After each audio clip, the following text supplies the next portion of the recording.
Pelosi, Schumer push back on new Trump demand for wall funding. We hope he learned his lesson. Tehran, FNA. Speaker Nancy Pelosi, D-Calif, and Senate Minority Leader Charles Schumer, D-N.Y, indicated on Sunday that President Donald Trump's reported plan to ask for $8.6 billion in the fiscal 2020 budget to fund a wall along the southern border was a non-starter. President Trump hurt millions of Americans and caused widespread chaos when he recklessly shut down the government to try to get his expensive and ineffective wall, which he promised would be paid for by Mexico, the Democratic leaders said in a statement, The Hill reported. Congress refused to fund his wall and he was forced to admit defeat and reopen the government.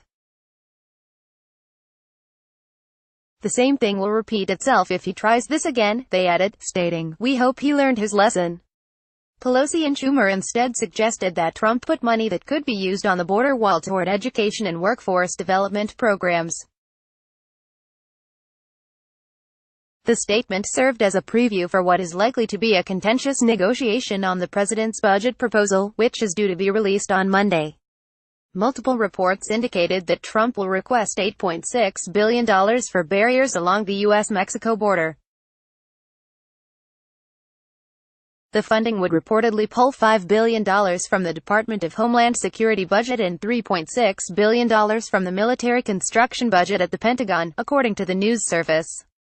The budget proposal also would include $3.6 million in military construction funding to help fund projects affected by the wall.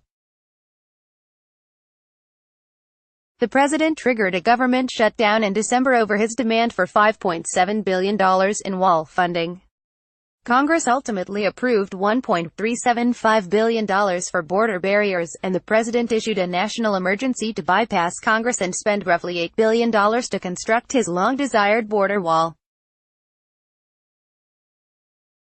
The emergency declaration proved controversial, with the House voting to terminate it and the Senate likely to do the same this week. The rebuke sets Trump up to issue his first veto of his presidency. Congress must approve funding for fiscal 2020 by October 1, or funding could lapse and the government could shut down.